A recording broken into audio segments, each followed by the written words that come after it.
మీరు ఎలాంటి బిజినెస్ చేస్తున్నా ఏఐ టూల్స్ ద్వారా మీ బిజినెస్ ని డబుల్ చేసుకోవచ్చు. జస్ట్ 49 రూపీస్కే ఏఐ టూల్. నమస్కారం రవీంద్రనాథ్ ఠాగూర్ గారు. నమస్తే అండి సిరి గారు. సార్, గత 2 రోజులుగా మనం చూస్తూ ఉన్నాం మంచు ఫ్యామిలీలో జరుగుతున్న ఇష్యూ ఏదైతే ఉందో చాలా విషయాలు మనకి బయట పడడం కూడా జరిగింది అండ్ మనం చూస్తూ ఉన్నాం. అండ్ రీసెంట్గా వచ్చిన లేటెస్ట్ అప్డేట్స్ ఏంటి సార్ ఈరోజు? మంచు ఫ్యామిలీ అంటే మంచు మనోజ్ గారు, అదేవిధంగా మంచు విష్ణుబాబు గారు, లక్ష్మీ ప్రసన్న గారు, ఈ నలుగురిని కలిపి మంచు ఫ్యామిలీగా ఇప్పటివరకు చెప్తారు. ముఖ్యంగా విలక్షణమైనటువంటి నటుడైనటువంటి మోహన్ బాబు గారు ఇంట ఇటువంటి సంఘటనలు జరగడం కొద్దిగా బాధాకర విషయమే. క్రమశిక్షణగా మారిపోయారు. అలాగే పరువు ఇంటి పేరు అన్నట్టుగా ఉన్నటువంటి మోహన్ బాబు గారికి వారి ఇంట్లో ఇటువంటి సంఘటనలు జరగడం కొద్దిగా ఇబ్బంది కలిగే విషయం. అయితే గడిచిన 2 రోజులుగా, ఇది December 8th జరిగిన స్టార్ట్ అయిన స్టోరీ. ముఖ్యంగా మంచు మనోజ్ గారు ఆ రోజు బంజారా హిల్స్ నుండి ఒక హాస్పిటల్లో కుంటుతూ, అదేవిధంగా మెడకు ఒక పట్టీతోటి వచ్చినటువంటి విజువల్స్ మనం చూసాం. అక్కడతో మొదలైనటువంటి విషయం నిన్న కాస్త పతాక స్థాయికి వెళ్ళడం అయితే జరిగింది. నిన్న సాయంత్రం బహుశా ఈవినింగ్ అనుకుంటాను, మంచు మనోజ్ గారు ఇంటి బయట వెయిట్ చేస్తూ, అది జల్పల్లిలో వాళ్ళ యొక్క నివాసం, శంషాబాద్ దగ్గరలో ఉన్నటువంటి బెంగళూరు నేషనల్ హైవే శంషాబాద్కి బిఫోర్ ఉన్నటువంటి ఏరియా జల్పల్లి. ఇది పహాడీ షరీఫ్ పోలీస్ స్టేషన్ పరిధిలోకి వస్తుంది. అక్కడ బయట వెయిట్ చేసేటువంటి, చాలాసేపు వెయిట్ చేసేటువంటి మంచు మనోజ్ గారు చాలాసేపు తర్వాత ఆయన ఆ ఇంట్లో ఉంటున్నారు. యాక్చువల్గా హౌస్ మంచు మోహన్ బాబు గారి హౌస్ అది. ఆయన వీళ్ళ మదర్ అయినటువంటి నిర్మలాదేవి గారు కలిసి ఉంటారు. అదే ఇంట్లో మంచు మనోజ్ గారు, అదేవిధంగా వీళ్ళ మిస్సెస్ అంటే భూమా మౌనిక, వీళ్ళ అబ్బాయి అయినటువంటి అబ్బాయితోటి, అదేవిధంగా వీళ్ళకి రీసెంట్గా పుట్టిన అమ్మాయితో కలిసి వీళ్ళందరూ కూడా కలిసి ఒకే ఇంట్లో ఉంటారు. మోహన్ బాబు గారు, నిర్మలాదేవి గారు, మనోజ్ గారు, అదేవిధంగా వీళ్ళ ఫ్యామిలీ మొత్తం కూడా అదే ఇంట్లో ఉంటారు. అయితే గడిచిన కొద్ది రోజులుగా ఈయన ఒక 4 months నుంచి ఆ ఇంట్లో లేరు. రీసెంట్గా మరలా వెళ్ళడం రావడం ఇట్లా చేస్తూ ఉన్నారు మనోజ్ గారు. అయితే ఈ హౌస్కి సంబంధించి ఇది కంప్లీట్గా మోహన్ బాబు గారి యొక్క ఆయన ప్రాపర్టీ. ఇది జల్పల్లో ఉన్నటువంటి ఎస్టేట్స్, మంచు ఎస్టేట్స్ అని పిలుస్తారు. దీనిలో నిన్న సాయంత్రం ఏం చేశారంటే, ఆ గేటు బయట చాలాసేపు వెయిట్ చేసిన తర్వాత మోహన్ బాబు గారు ఆ ఇంట్లోకి రానివ్వకపోతే గేట్ నెట్టుకుంటూ తోసుకుంటూ లోపలికి వెళ్ళే ప్రయత్నం చేశారు. ఆ ప్రయత్నంలో భాగంగా ఆయన లోపలికి వెళ్ళి మోహన్ బాబు గారితో కాసేపు మాట వాగ్వాదం జరిగింది. ఈయనతో పాటు కొంతమంది బౌన్సర్స్ కూడా వెళ్ళడం జరిగింది.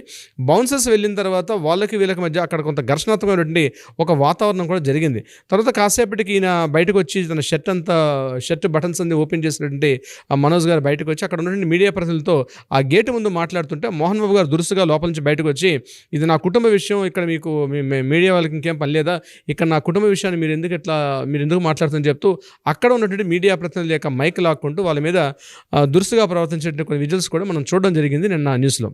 ఆ తర్వాత చాలాసేపు ఒక వాతావరణం అవడం, విష్ణు గారు రావడం, మళ్ళీ వాళ్ళ యొక్క బౌన్సర్స్, మనోజ్ యొక్క బౌన్సర్స్ని ఇంటి బెట్టిగా నెట్టేయడం కూడా జరిగింది. దీని తర్వాత సడన్గా సడన్గా మంచు మోహన్ బాబు గారికి ఇమీడియట్గా హెల్త్ ఇష్యూస్ రావడంతో ఇమీడియట్గా గచ్చిబౌలి ఉండే కాంటినెంటల్ హాస్పిటల్ నేను అడ్మిట్ చేశారు. దానికి విష్ణు గారు అడ్మిట్ చేశారు. ఈ బహుశా ఇందాక ఒక బులెటిన్ కూడా రిలీజ్ చేశారు. ఆ బులెటిన్లో కూడా మోహన్ బాబు గారికి ఎడమ కంటి కిందన ఒక చిన్నగా బాగా ఒత్తిడి గురేటువంటి ఒక ప్రదేశం, అదేవిధంగా ఆయన హై బీపీతో బాధపడుతున్నారు. ఇప్పటికీ హై బీపీ ఉంది ఆయనకి.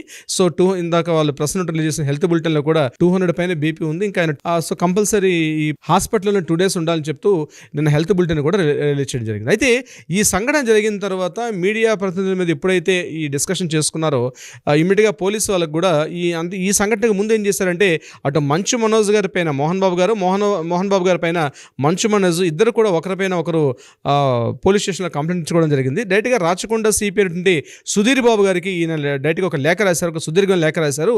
నా పైన మంచు మనోజ్ డైరెక్ట్గా అటాక్ చేస్తున్నారు, మంచు మనోజ్ అండ్ భూమా మౌనిక ఇద్దరు కూడా నా మీద అటాక్ వస్తున్నారు, నాకు ప్రాణహాని ఉంది, నా ఆస్తులకి అదేవిధంగా నా స్థిరచర ఆస్తులకి అట్ ద సేమ్ టైం నా ప్రాపర్టీ నాకు కూడా చాలా ప్రాణహాని ఉంది, కాబట్టి ఇమీడియట్గా వాళ్ళని విచారించాల్సిందని చెప్పి ఆయన ఒక పెద్ద సుదీర్ఘ లేఖ రాస్తూ ఇన్ఫర్మేషన్ ఇచ్చారు. At the same time Pahadi Sharif police స్టేషన్కి వెళ్ళి మనోజ్ గారు కూడా ఇమీడియట్గా అక్కడ ఎస్ఐ గురువారెడ్డి గారితో కూడా కలిసి ఆయన మాట్లాడడం కూడా జరిగింది. నాకు అయితే ఆయన ఎక్కడ కూడా తండ్రి పేరు కానీ ఇంకే విషయాలు చెప్పకుండా అక్కడ ఉన్నటువంటి వినయ్ మహేశ్వర్ అని చెప్పి, అదేవిధంగా కిరణ్ని, వీళ్ళిద్దరి వల్ల చాలా ఇబ్బంది ఉంది, వీళ్ళు మమ్మల్ని మా ఇంట్లోకి వెళ్లకుండా వీళ్ళు అడ్డంకిస్తున్నారు, సో వీళ్ళని ఇమీడియట్గా మీరు విచారణ చేయాల్సింది, నా ఇంట్లోకి వెళ్తుంటే రానివ్వట్లేదని చెప్పి మనోజ్ గారు కూడా ఒక రిటర్న్ కంప్లైంట్ ఇచ్చారు. ఆయన ప్రత్యక్షంగా వెళ్ళి కంప్లైంట్ ఇచ్చారు. సో ఈ రెండింటిని తీసుకున్న తర్వాత నిన్న ఈవినింగ్ అక్కడ పోలీసులందరూ కూడా సుమారుగా ఒక 50 మంది పోలీసులు ఉన్నప్పుడే ఈ సంఘటన ఒకరి మీద ఒకరు దాడి చేసుకోవడం, ముఖ్యంగా బౌన్సర్స్ని, వీళ్ళు ఒక 30 members బౌన్సర్స్ని, వాళ్ళ ఒక 40 members బౌన్సర్స్ని ఇరువరికి పెట్టుకోవడం. At the same time afternoon కూడా మంచు విష్ణు గారు కూడా దుబాయ్ నుంచి రావడం, ఒక ఘర్షణాత్మక వాతావరణం అయితే నిన్న కంప్లీట్గా కలిగింది.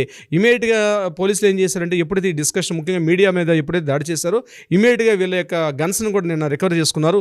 ఈ గన్స్ను కూడా అటు మనోజ్ యొక్క official licensed gun at the same time Mohan Babu గారి యొక్క లైసెన్స్డ్ గన్ ఇద్దరు కూడా పోలీసులను హ్యాండ్ ఓవర్ చేసుకొని ఈరోజు మధ్యాహ్నం అంటే డిసెంబర్ 11వ తారీఖు ఈరోజు మధ్యాహ్నం 11 o'clockకి ఇమీడియట్గా అక్కడ పోలీసు సిపి గారి ముందు అటెండ్ అవ్వమని చెప్పి ఆయన ఇన్ఫర్మేషన్ కూడా ఇవ్వడం జరిగింది. బట్ మోహన్ బాబు గారు కాంటినెంటల్ హాస్పిటల్లో ఆయన అడ్మిట్ అయిపోవడం వల్ల at the same time Vishnu గారు కూడా అటెండ్ కాలేదు. కానీ ఇప్పుడు మనకు అందిన ఇన్ఫర్మేషన్ ఏంటంటే మనోజ్ గారు ఇమీడియట్గా ఇక్కడి నుంచి బయలుదేరి సిపి గారి ముందు హాజరయ్యే ప్రయత్నం చేస్తున్నారు.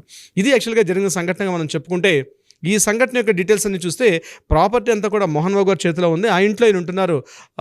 ఇదంతా యాక్చువల్గా ప్రాపర్టీ డిస్టర్బెన్సెస్ అని కాకుండా ఇంతకుముందు నేను ముందో సాయంత్రం నిన్న పని మనిషి అనుకోకుండా మీడియా ప్రజలతో చేసినట్టు ఒక చిన్న న్యూస్ కూడా బయటకు వచ్చింది. అందులో పని మనుషులు చెప్పినటువంటి ఇన్ఫర్మేషన్ ఏంటంటే మోహన్ బాబు గారి ఇంట్లో తండ్రి కొడుకుల వాగ్వాదానికి ప్రధాన కారణం ఏంటంటే అక్కడ పనిచేస్తున్నటువంటి కొంతమంది వర్కర్స్ వల్ల ఇబ్బంది కలిగింది. అక్కడ ప్రసాద్ అనేటువంటి అతని మీద మనోజ్ బాబు దాడి చేయడం జరిగింది. సో అతను దాడి చేస్తున్నప్పుడు మోహన్ బాబు గారు కూడా రావడం జరిగింది. వచ్చినప్పుడు ఇంటి పని వాళ్ళ మీద దాడి చేయొద్దని చెప్తూ ఒకరినొకరు నెట్టుకున్నారు. ఆ నెట్టుకున్న ప్రయత్నం తప్పించి ఎవరో కొట్టుకోలేదు.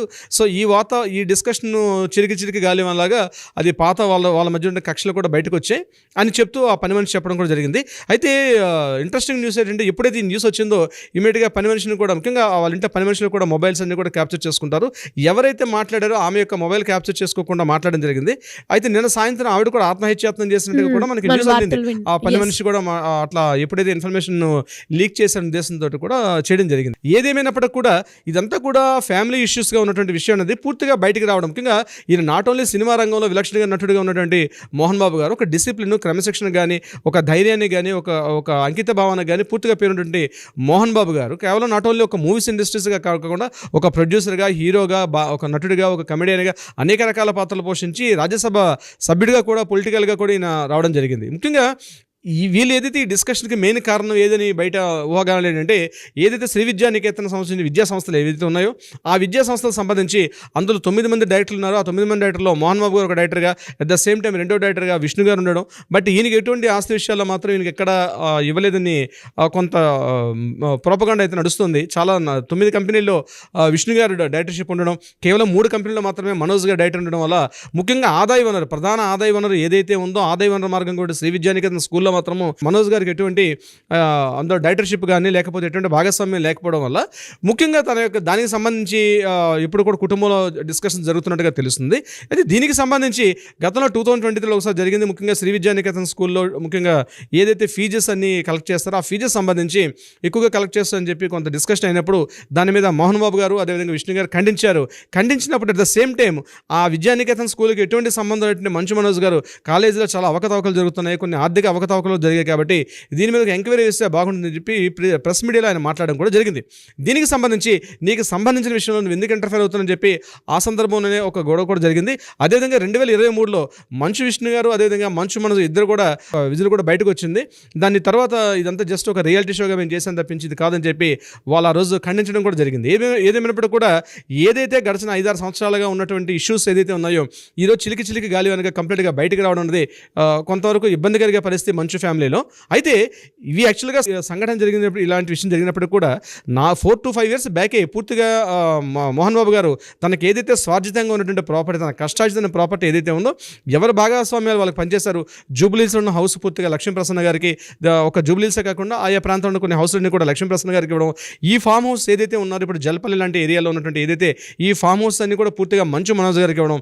శ్రీ విద్యా నికేతన్ స్కూల్స్ యొక్క అదంతా కూడా కంప్లీట్గా విష్ణు చూసుకుంటారు. ఇది కాకుండా మరికొన్ని కంపెనీలు కూడా ఆయన డెవలప్ చేసుకున్నారు. అయితే ఇదంతా ఉన్న సమయంలో నేను సాయంత్రం మోహన్ బాబు గారు ఒక ఆడియో క్లిప్ కూడా రిలీజ్ చేశారు. ఆడియో క్లిప్లో ప్రధానంగా మోహన్ బాబు గారు మాట్లాడే ఇన్ఫర్మేషన్ ఏదైతే ఉందో ఒకవైపు మనోజ్ గారిని దండిస్తూ నిన్ను కూడా చాలా అతి గారాభంగా పెంచాము, ముఖ్యంగా విష్ణుది కన్నా ఎక్కువగా మిగిలిన నాకు 3 బిడ్డలు, ముఖ్యంగా Lakshmi Prasanna, Vishnu, at the same time Manoj నా బిడ్డలు, నువ్వు కూడా నా బిడ్డగా నీకు ఎంతో రకాలుగా ఎంకరేజ్ చేస్తావు, అనేక రకాలుగా నిన్ను సినిమా రంగంలో చూసుకుంటాను, నాకు వ్యాపారాలు ఇవేం వద్దన్నప్పుడు కూడా సినిమా రంగంలో నీకు ఎంతవరకు అవసరం ప్రతి రకాలుగా చూసుకున్నాం. కానీ గడిచిన తెలిసిన ఒక 5 సంవత్సరాల నుంచి నువ్వు సినిమా ఇండస్ట్రీని పూర్తిగా పక్కన పెట్టేసి కంప్లీట్గా త్రాగుడికి అలవాటు అయిపోయి ఒక వ్యసనంగా మారిపోయి ఇంట్లో నువ్వు త్రాగుతూ ఇంట్లో వాళ్ళందరినీ కూడా కొడుతూ హింసించడం ఉన్నది, ఇంట్లో పని వాళ్ళ మీద చేసుకోవడం ఉంది. అది సరైనటువంటి విధానం కాదు. నేను మందలించడం వేరు, నేను కూడా తాగుతాను, 1-2 పెగ్గలు తీసుకోవడం ఇంపార్టెంట్ కాదు. కానీ అదొక అలవాటుగా మరి నీ యొక్క లైఫ్ని స్పాయిల్ చేసుకుంటున్నావు, అది కరెక్ట్ పద్ధతి కాదు. ముఖ్యంగా నువ్వు రెండోసారి పెళ్లి చేసుకుంటే ఏదైతే ఉందో ఆ అమ్మాయి కూడా వాళ్ళని కూడా నువ్వు కరెక్ట్ అంటే మ్యారేజ్ చేసుకున్న తర్వాత ఉన్నటువంటి ఫ్యామిలీ ఇష్యూస్ని కూడా ఆయన కొంత వాళ్ళ భవిష్యత్తు మీద కూడా మోహన్ బాబు గారు ఒక తండ్రిగా కొంత ఆవేదన చెందడం కూడా ఆ యొక్క మాటల్లో మనకు గమనించాం. మనం ముఖ్యంగా కేవలం ఏదో ప్రాపర్టీ ఇచ్చేస్తాం చేసుకోమని కాకుండా నీ యొక్క రెండో పెళ్లి ఏదైతే చేసుకున్నావు అది కొంత ఇబ్బందికర పరిస్థితి, లవ్ చేసి మ్యారేజ్ చేసుకున్నావు, ఇప్పుడు కూడా లవ్ చేసి మ్యారేజ్ చేసుకున్నావు, బట్ నువ్వు ఆలోచించుకోవాల్సిన విషయం ఉందని చెప్తూ కొంత హెచ్చరిస్తున్నప్పుడు కూడా ఏదైతే రెండోసారి మ్యారేజ్ చేసుకున్నా దీని మీద మాత్రం కొద్దిగా మంచు మోహన్ బాబు గారు కొంత ఇబ్బందికర పరిస్థితిని మాట్లాడడం జరిగింది. అయితే ఎంత విన్నప్పుడు కూడా కొడుకు మీద అపారమైనటువంటి ప్రేమ అయితే తండ్రి గారికి ఉంది, ముఖ్యంగా మోహన్ బాబు గారికి. ఆయన మాటల్లో పూర్తిగా ధ్వనిస్తుంది. ఇంటికి సంబంధించిన విషయాలు నువ్వు పూర్తిగా బహిర్గతం తీసుకెళ్లి బయట మీడియా ప్రతినిధులతో మాట్లాడడం కరెక్ట్ కాదు, ప్రతి ఇంట్లో ఇలాంటి విషయాలు ఉంటాయి కాబట్టి మీడియా ముందుకు ఎక్కి ఇట్లాంటి మాట్లాడడం కరెక్ట్ కాదని చెప్పడం కూడా జరిగింది. అట్ ద సేమ్ టైం మరొకటి మాట్లాడితే ఏం చెప్పారంటే, ఇది నా కష్టాయితం ఇల్లు, నేను పూర్తిగా చెన్నైలో మా నాన్నగారు నాకేం ప్రాపర్టీ లేదుగా, నేనే కష్టపడుతూ రూపాయి కష్టపడుకుంటూ ఈ స్థాయికి వచ్చి అన్నం లేని రాత్రులు కూడా బతికి నేను ఈరోజు ఈ స్థాయికి వచ్చాను. ఇది పూర్తిగా నా యొక్క హౌస్ కాబట్టి నీకు ఇటువంటి ఇబ్బందికర పరిస్థితి ఉంటే కంప్లీట్గా నువ్వు బయటికి వెళ్ళిపోవాలి తప్పించి నువ్వు ఇక్కడుండి ఇబ్బంది కలిగించకూడదని చెప్తూ ఆయన విషయాలను కూడా మాట్లాడడం జరిగింది. ఏదేమైనప్పటికీ కూడా తండ్రి యొక్క ప్రాపర్టీ, తండ్రి స్వాధీన ప్రాపర్టీ కాబట్టి ఆయన ఇస్తే ఆయన దయాదాక్షిణ్యం మీద బతకాలి తప్పించి తండ్రికి కావాలని అడగడం కూడా మనోజ్ గారు కరెక్ట్ కాదు. ఇది కుటుంబ విషయం, ఆ 4 కుటుంబాల మధ్య, ఆ 4-5 మధ్య కూర్చొని మాట్లాడుకుంటే బాగుంటుంది తప్పించి ఇది కంప్లీట్గా రచ్చకెక్కి వీధినెక్కి ఇది ఎక్కడికో దారితీస్తే ముఖ్యంగా చిలికి గాలి వల్లగా ఈరోజు అందరూ మాట్లాడుకునే పరిస్థితిని కల్పించడం మోహన్ బాబుకి అయితే టోటల్గా అందరూ కూడా చాలా నెగిటివిటీగా ఉన్నారు. ఎందుకంటే ఒక తండ్రి మోహన్ బాబు గారు అంటే తెలుసు ఎంత క్రమశిక్షణ ఎంత డిసిప్లిన్గా ఉంటారన్నది పూర్తిగా తెలుసు. అటువంటి తండ్రిని ఎదిరించడం ఉంది ఎవరు కూడా హర్షించరు. ఏదైనప్పుడు కూడా పెద్ద మనుషులు కూర్చొని మాట్లాడుకుంటే బాగుంటుందని చెప్పి మీడియా వర్గం కూడా రకరకాలుగా ఊహాగానాలు చేసుకుంటున్నారు. సో ఇది యాక్చువల్ జరిగిన విషయం. ఒక తండ్రిగా ఆయన ఆవేదన మాత్రం అందరూ అర్థం చేసుకోవాల్సిందే. ఇది నాట్ ఓన్లీ ఒక మోహన్ బాబు గారి ఫ్యామిలీ ఇష్యూ కాకుండా ప్రతి కుటుంబంలో కూడా జరుగుతున్నాయి. ఒక తండ్రిగా ఆయన ఎంత తపన పడుతున్నారు, ఎంత బాధపడుతున్నారు అన్నది మనకి ఆయన మాటలోనే వ్యక్తం అవుతుంది. బట్ ఇటువంటి 78 ఏళ్ల వయసులో మోహన్ బాబు గారికి ఇటువంటి దుస్థితి రావడం నిజంగా చావు రాలేదు కానీ చనిపోయినంత పరిస్థితి తీసుకొచ్చినట్టు మోహన్ బాబుకి అయితే మాత్రం ఎవరు కూడా హర్షించట్లేదు. ఒక కొడుకుగా, ఒక బాధ్యతగా ఆయన నిజంగా ఆయన కష్టాయితో బతికితే డెఫినెట్గా ఒక తండ్రి పెంచుకునే పెరగాలి తప్పించి ఈరోజు మార్కెట్లో కూడా ఆయనకి ఏంటంటే మోహన్ బాబు గారు కొడుకు అనే పేరుని తప్పించి మంచు మనోజ్ గారు తండ్రి మోహన్ బాబు అనేది ఎవరు చెప్పుకోరు. బట్ ప్రతి కొడుకు నాట్ ఓన్లీ యొక్క సంఘటన మోహన్ బాబు గారి ఫ్యామిలీకే కాకుండా టోటల్ చాలా మంది కూడా ఏజ్ ఉన్న వాళ్ళు తండ్రిని ఈ రకంగా ఇబ్బంది పెడుతూ చేయడం అనేది కరెక్ట్ కాదు. సిరి గారు. Yes sir, thank you so much. Thank you so much అండి సిరి గారు.